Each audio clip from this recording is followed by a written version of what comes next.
सोचिए, एक ब्रांड है फीट फर्स्ट जो मुंबई के ओबरॉय मॉल में 2021 से शूज़ का एक स्टोर चला रहा है। 2022 में उन्होंने दिल्ली, बैंगलोर और पुणे में भी अपने नए स्टोर्स खोल दिए और उनकी टोटल सेल्स हो गई 50 करोड़।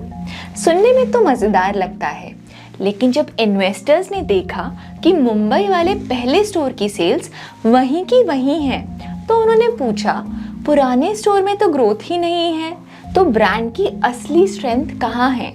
यही सवाल का जवाब देता है सेम स्टोर सेल्स ग्रोथ, यानी SSSG। तो आइए आज की वीडियो में जानते हैं SSSG के बारे में।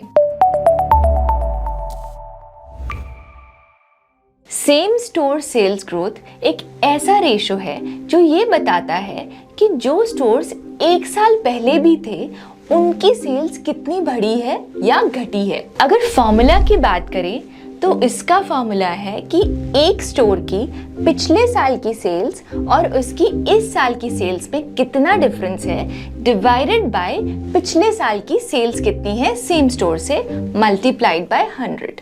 अगर एग्जाम्पल देखें तो मान लीजिए एक कंपनी के 100 स्टोर्स हैं और उन 100 स्टोर्स से 500 करोड़ की सेल्स हुई लास्ट ईयर और इस साल 550 करोड़ कमाए उन्हीं 100 स्टोर्स ने, तो SSSG हो गया 10%। SSSG बताता है कि कंपनी की एग्जिस्टिंग दुकानों में लोग ज्यादा आ रहे हैं या नहीं और आकर ज्यादा पैसा खर्च कर रहे हैं या नहीं।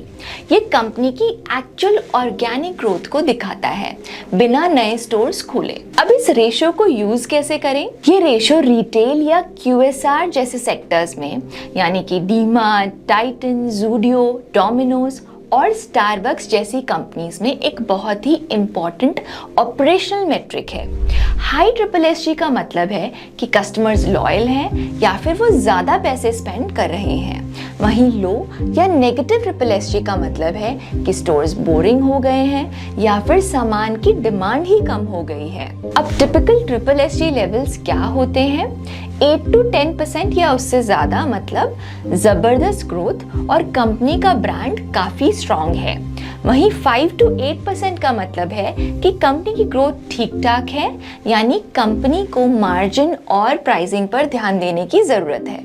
वहीं 3% से कम या फिर नेगेटिव SSSG का मतलब है कि कंपनी को अलर्ट हो जाना चाहिए और उन्हें स्ट्रैटेजी बदलने की ज़रूरत है। अब SSSG देखते वक्त हमें एज इन्वेस्टर्स क्या क्या सावधानी रखनी चाहिए?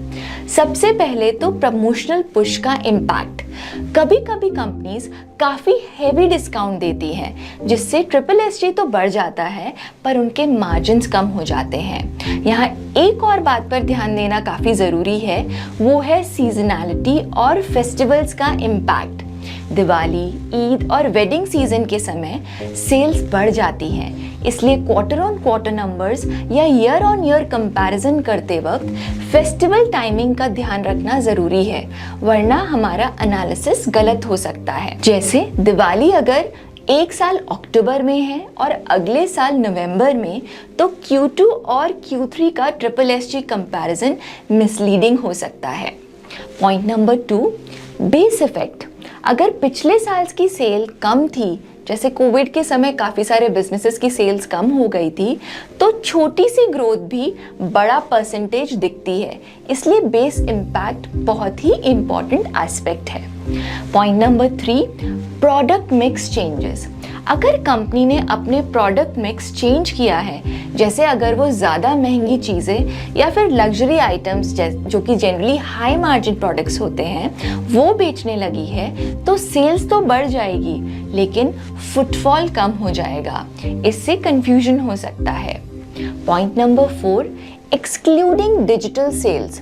आज के ज़माने में ओमनी चैनल मॉडल काफ़ी पॉपुलर है। अब ये ओमनी चैनल का क्या मतलब है? इसका मतलब stores plus website plus app, ये सभी चैनल्स मिलके एक साथ काम करते हैं और कंपनी को सेल्स में मदद करते हैं।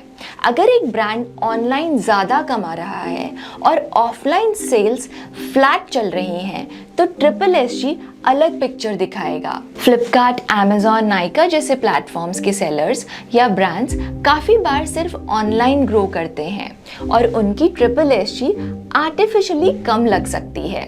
तो SSSG को हमेशा मार्जिन ट्रेंड्स, वॉल्यूम ग्रोथ और डिजिटल चैनल के साथ एनालाइज करना चाहिए। आइए इसे एक एग्जाम्पल से समझते हैं। टाइटन ने Q3 FY25 में अपने ज्वेलरी बिजनेस में लगभग 22% का SSSG ग्रोथ दिखाया था, जो त्योहार और शादियों के सीजन में ज़्यादा डिमांड की वजह से था। ये growth mainly premium plane gold jewellery और गोल्ड कॉइन्स जैसे प्रोडक्ट मिक्स से आई थी। गोल्ड कॉइन्स में मार्जिन कम होता है, लेकिन प्रीमियम ज्वेलरी के शेयर बढ़ने से ओवरऑल मार्जिन काफ़ी स्ट्रॉन्ग बना था। यानी टाइटन ने SSSG, प्रोडक्ट मिक्स और मार्जिन कंट्रोल तीनों को सही तरीके से बैलेंस करके एक प्रॉफिटेबल ग्रोथ हासिल की थी। टू समराइज, SSSG से पता चलता है कि ब्रांड कितना स्ट्रॉन्ग है। सिर्फ नए स्टोर्स खोल के नंबर बढ़ाने का खेल SSSG आसानी से पकड़ लेता है।